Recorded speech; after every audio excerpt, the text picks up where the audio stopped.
Imagine entrar em uma floresta tão imensa que, depois de alguns quilômetros, o mundo como conhecemos simplesmente desaparece. Não há estradas, não há cidades, não existe sinal de qualquer tecnologia.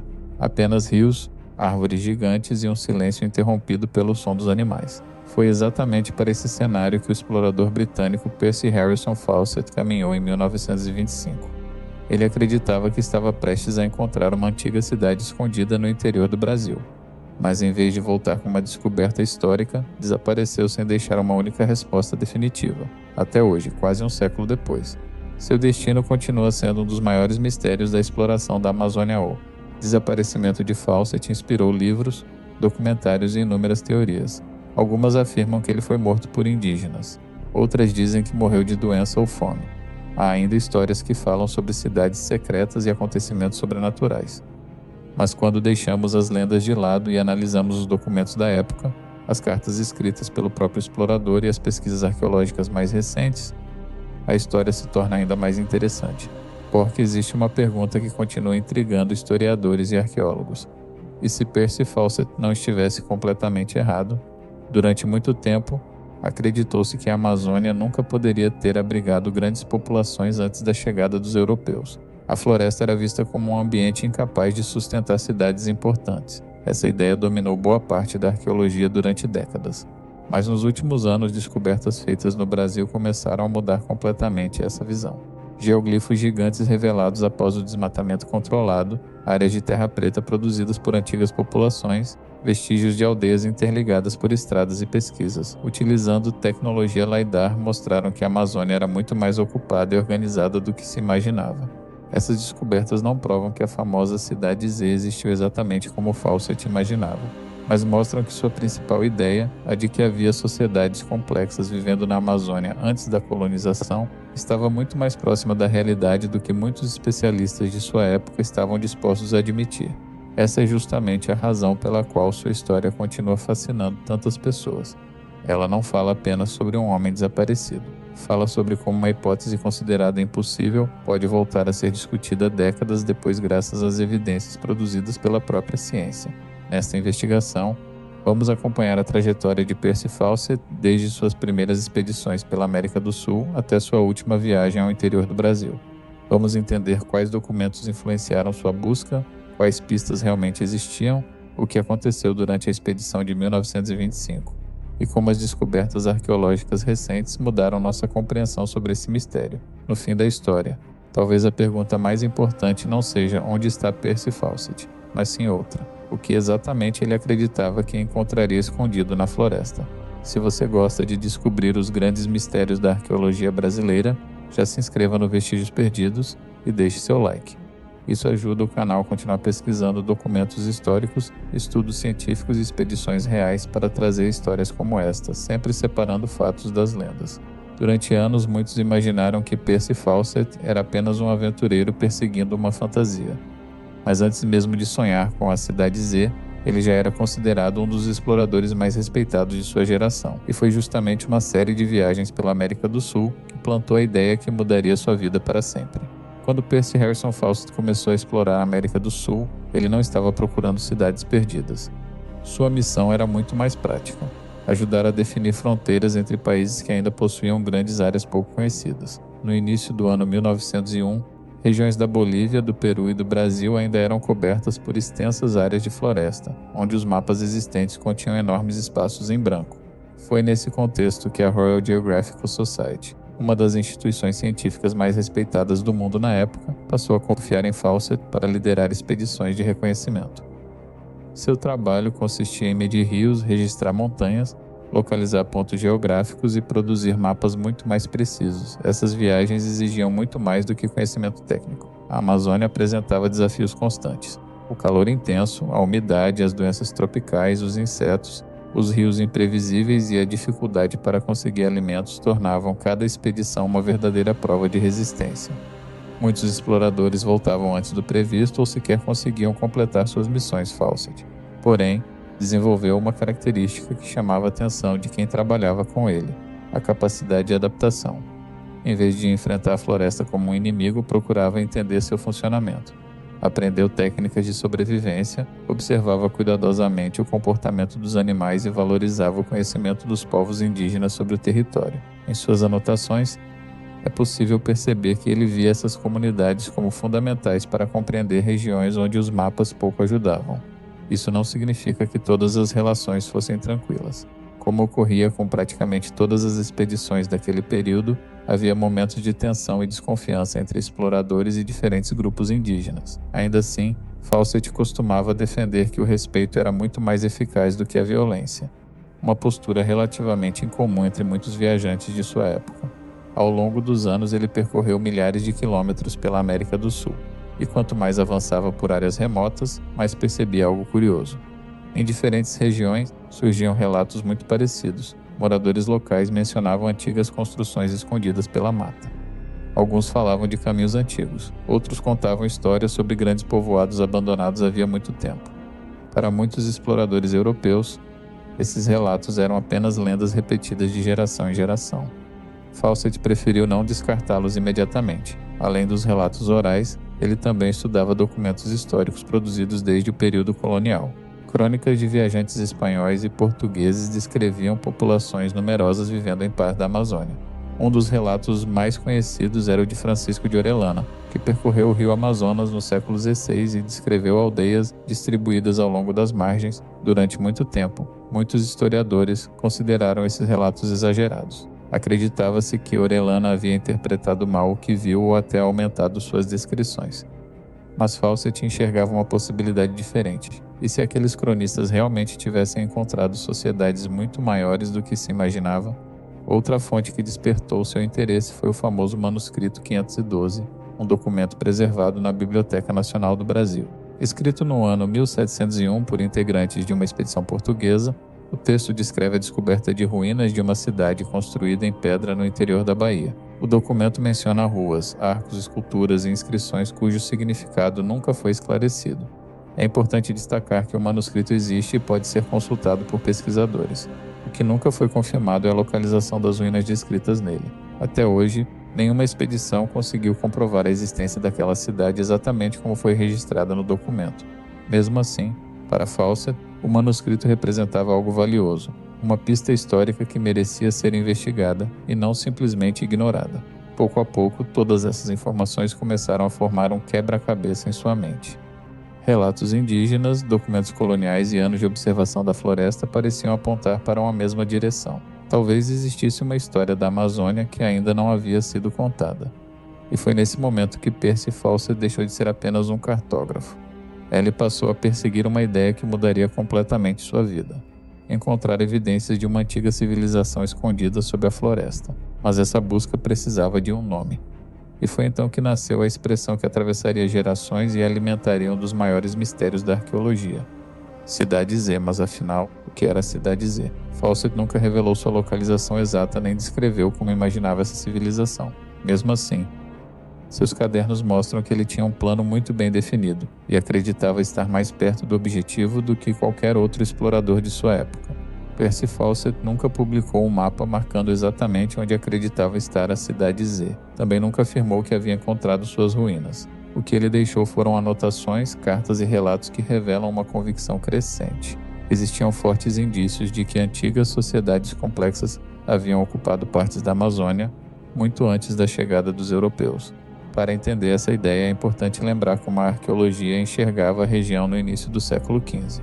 Naquela época predominava a teoria de que o solo amazônico era pobre demais para sustentar grandes populações por muito tempo. A floresta era vista como um ambiente onde pequenos grupos indígenas viviam de forma dispersa, sem desenvolver cidades ou centros urbanos de grande porte. Fawcett discordava dessa visão. Em suas expedições, ele observou áreas onde a vegetação parecia diferente do restante da floresta. Encontrou trechos de terra escura extremamente fértil e percebeu que algumas formações do terreno não pareciam totalmente naturais. Isoladamente, essas observações não provavam nada, mas, somadas aos relatos históricos que vinha estudando, reforçavam sua hipótese de que a Amazônia escondia um passado muito mais complexo. Outro ponto que alimentava sua confiança eram os relatos de exploradores e missionários dos séculos XVI e XVII. Alguns descreviam aldeias extensas, redes de caminhos e populações numerosas ao longo de grandes rios. Com o passar do tempo, muitos desses registros passaram a ser vistos com desconfiança, principalmente porque viajantes posteriores encontraram uma floresta muito menos povoada. Hoje sabemos que essa diferença pode ter uma explicação importante. Após o contato com os europeus, doenças como varíola, sarampo e gripe se espalharam rapidamente entre as populações indígenas. Sem imunidade para enfrentar essas enfermidades, milhões de pessoas morreram em diferentes partes das Américas. Muitos pesquisadores acreditam que isso provocou o abandono de aldeias inteiras, permitindo que a vegetação retomasse antigos espaços ocupados pelo ser humano. Fawcett não conhecia todos esses detalhes, mas percebia que havia algo estranho na forma como a história da Amazônia estava sendo contada. Foi então que ele começou a chamar seu objetivo de Cidade Z. Curiosamente, ele nunca explicou o motivo da letra Z. Em seus escritos, esse nome funcionava mais como um código do que como a descrição de um lugar específico. Alguns historiadores acreditam que ele fazia isso para evitar que outros exploradores tentassem chegar primeiro ao local que investigava. Outros entendem que era apenas uma forma de organizar suas anotações pessoais. O fato é que a Cidade Z nunca foi apresentada por Fawcett como um ponto exato no mapa. Para ele, representava uma grande civilização ainda desconhecida pela arqueologia de sua época. Com o passar dos anos, essa ideia começou a despertar o interesse de outras pessoas. Alguns passaram a enxergar Fawcett como um visionário. Outros acreditavam que ele havia se deixado levar pelo entusiasmo e estava perseguindo uma ilusão. Enquanto esse debate crescia, o explorador continuava reunindo informações. Ele estudava mapas antigos, conversava com moradores locais, analisava relatos de viajantes e comparava diferentes documentos históricos. Quanto mais pesquisava, mais acreditava que o centro do Brasil escondia vestígios importantes de um passado ainda não compreendido. Décadas depois, algumas descobertas arqueológicas chamariam novamente a atenção para essas hipóteses. Os geoglifos encontrados no Acre revelaram enormes estruturas geométricas construídas por povos pré-colombianos. Em várias regiões amazônicas, pesquisadores identificaram extensas áreas de terra preta, um solo criado artificialmente por antigas populações e muito mais fértil do que o solo natural da floresta. Também foram descobertas redes de aldeias conectadas por estradas e sistemas de engenharia que demonstram um nível de organização muito maior do que se imaginava no início do século XX. Essas descobertas não significam que Fawcett soubesse exatamente onde procurar. Também não comprovam a existência de uma única cidade monumental escondida na floresta O que elas mostram é algo diferente. A Amazônia realmente abrigou sociedades complexas, capazes de modificar profundamente a paisagem e construir comunidades muito maiores do que durante muito tempo se acreditou. Isso torna a história de Fawcett ainda mais intrigante. Talvez ele tenha interpretado corretamente alguns sinais, mas imaginado uma cidade única onde, na realidade, existia uma vasta rede de povos e assentamentos espalhados por diferentes regiões. Mesmo assim, nada disso diminuía sua determinação. Depois de anos de preparação, ele tomou uma decisão definitiva. Organizaria aquela que acreditava ser sua última grande expedição, uma viagem cuidadosamente planejada, da qual esperava retornar com a prova que mudaria a história da arqueologia, mas o destino reservaria um desfecho completamente diferente. No início de 1925, Percy Fawcett acreditava que havia chegado o momento certo para realizar a expedição mais importante de sua vida. Depois de anos estudando mapas, analisando documentos e percorrendo diferentes regiões da América do Sul, ele estava convencido de que possuía informações suficientes para tentar localizar a misteriosa Cidade Z. Ao contrário do que muitos imaginam, essa não era uma aventura improvisada. Fawcett planejou cada etapa com bastante cuidado. Sabia que qualquer erro poderia colocar toda a missão em risco. A Amazônia era imprevisível. Bastava uma doença, uma enchente ou a perda dos suprimentos para transformar uma expedição científica em uma luta pela sobrevivência. Mesmo assim, uma de suas decisões chamou a atenção de amigos e colegas. Ele optou por levar um grupo extremamente pequeno. Ao seu lado estavam apenas seu filho mais velho, Jack Fawcett, de 21 anos, e o amigo da família Riley Rimmel, também jovem e disposto a enfrentar as dificuldades da floresta.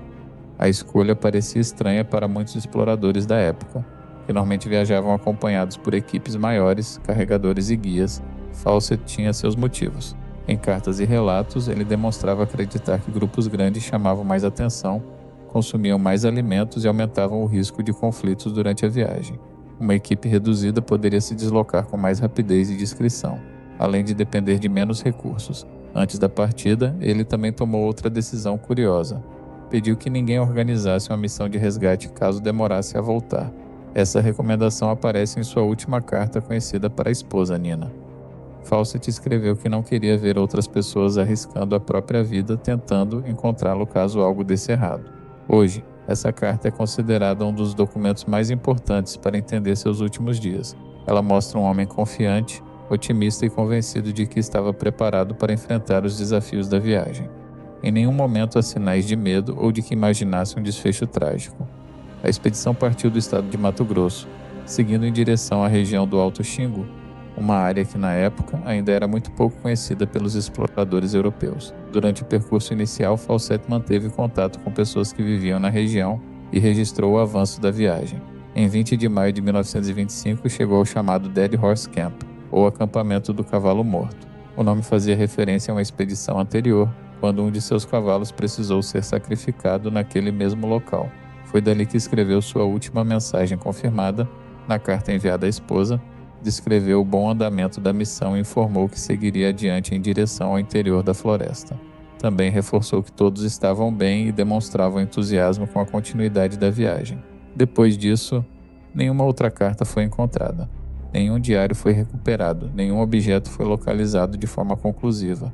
Era como se Percy Fawcett, Jack e Raleigh simplesmente tivessem desaparecido na imensidão da floresta. Nos meses seguintes, a preocupação começou a crescer. Inicialmente, muitos acreditaram que a demora fazia parte do planejamento da expedição. Afinal, Fawcett costumava passar longos períodos em regiões isoladas antes de retornar. Mas o tempo foi passando, sem notícias, sem qualquer sinal de vida. Quando ficou evidente que algo havia acontecido, começaram os preparativos para tentar descobrir o destino do grupo. O problema era que ninguém sabia exatamente qual caminho eles haviam seguido depois do último acampamento. Fawcett jamais revelou publicamente a localização que acreditava ser a da cidade Z. Seus mapas completos nunca foram divulgados, e isso transformou qualquer tentativa de busca em uma missão extremamente difícil. Ainda assim, o desaparecimento de um dos exploradores mais famosos do mundo mobilizou governos, aventureiros, jornalistas e pesquisadores. Nas décadas seguintes, dezenas de expedições entrariam na Amazônia tentando responder uma única pergunta: o que aconteceu com Percy Fawcett? Algumas equipes voltariam sem encontrar absolutamente nada, outras fariam descobertas inesperadas, e algumas jamais retornariam. A busca por Fawcett acabaria se tornando quase tão misteriosa quanto o próprio desaparecimento. Em quase um século de investigações, expedições e pesquisas arqueológicas, a Amazônia revelou inúmeros segredos.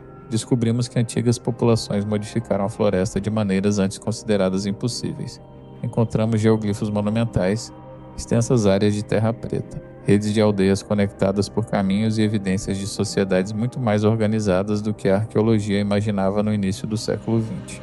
Mesmo assim, um mistério permanece praticamente intacto. O destino de Percy Fawcett, até hoje, nenhum documento confiável descreve seus últimos dias.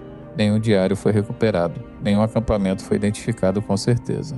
Nenhum objeto encontrado permitiu reconstruir o que aconteceu depois que ele deixou Dead Horse Camp em maio de 1925. Essa ausência de respostas é justamente o que torna sua história tão fascinante. Em muitos mistérios históricos, novas evidências acabam encerrando o debate. Com Fawcett aconteceu o contrário. Cada descoberta arqueológica sobre a Amazônia fez surgir novas perguntas. Se ele estava errado, por que tantas de suas desconfianças sobre a ocupação da floresta acabaram encontrando respaldo em pesquisas modernas? E se ele estava parcialmente certo, será que chegou a observar vestígios que a tecnologia da época simplesmente não permitia compreender? Essas perguntas dificilmente terão uma resposta definitiva. Mas talvez esse nunca tenha sido o aspecto mais importante da história. Quando observamos a trajetória de Percy Fawcett, percebemos que ela representa algo maior do que uma busca por uma cidade perdida. Ela mostra como a ciência evolui. Ideias que pareciam improváveis podem ser testadas, contestadas e, anos depois, reavaliadas à luz de novas evidências. Isso não significa aceitar qualquer teoria sem provas. Pelo contrário, significa manter a curiosidade aberta, mas sempre guiada pelos fatos. A própria arqueologia da Amazônia é um exemplo disso. Durante décadas, acreditou-se que a floresta limitava o desenvolvimento de grandes populações humanas. Hoje sabemos que essa conclusão estava incompleta. Pesquisas realizadas por arqueólogos brasileiros e estrangeiros revelaram uma Amazônia profundamente transformada por povos indígenas, muito antes da chegada dos europeus. Essas descobertas também tiveram outro efeito importante. Elas mudaram a forma como enxergamos os próprios povos originários. Em vez de sociedades isoladas e tecnologicamente simples, a arqueologia passou a revelar comunidades capazes de desenvolver agricultura, engenharia, planejamento territorial e formas sofisticadas de organização social adaptadas ao ambiente amazônico. Esse talvez seja o maior legado deixado por toda essa história, não a existência de uma cidade lendária, mas o reconhecimento de que a história da Amazônia é muito mais rica, complexa e surpreendente do que durante muito tempo fomos levados a acreditar. Quanto a Percy Fawcett, provavelmente jamais saberemos exatamente onde terminou sua jornada. A floresta que ele percorreu continua cobrindo milhões de quilômetros quadrados. Todos os anos, novos sítios arqueológicos são identificados, novas pesquisas são publicadas e novas tecnologias ampliam nossa capacidade de enxergar o passado escondido sob a vegetação. Talvez um dia alguma evidência permita esclarecer seu destino. Talvez isso nunca aconteça. Mas independentemente da resposta, sua expedição deixou uma marca permanente na história da exploração da América do Sul. Ela inspirou gerações de pesquisadores, incentivou novas investigações e ajudou a manter viva uma pergunta que continua mobilizando arqueólogos até hoje. Quanto da história da Amazônia ainda permanece escondido sob a floresta? E talvez essa seja a maior lição dessa jornada aos maiores mistérios da arqueologia. Nem sempre terminam quando encontramos todas as respostas. Às vezes eles continuam vivos justamente porque cada descoberta abre caminho para uma nova pergunta. Se existe algo que a história de Percy Fawcett nos ensina, é que a curiosidade, quando guiada pelo conhecimento e pela pesquisa séria, pode mudar completamente a maneira como entendemos o passado. Obrigado por acompanhar esta investigação. E agora eu quero saber a sua opinião. Você acredita que Percy Fawcett estava apenas perseguindo uma ideia impossível ou acha que ele realmente percebeu sinais de uma antiga civilização antes de todos os outros? Escreva sua opinião nos comentários. Eu vou ler as respostas e participar da discussão com vocês.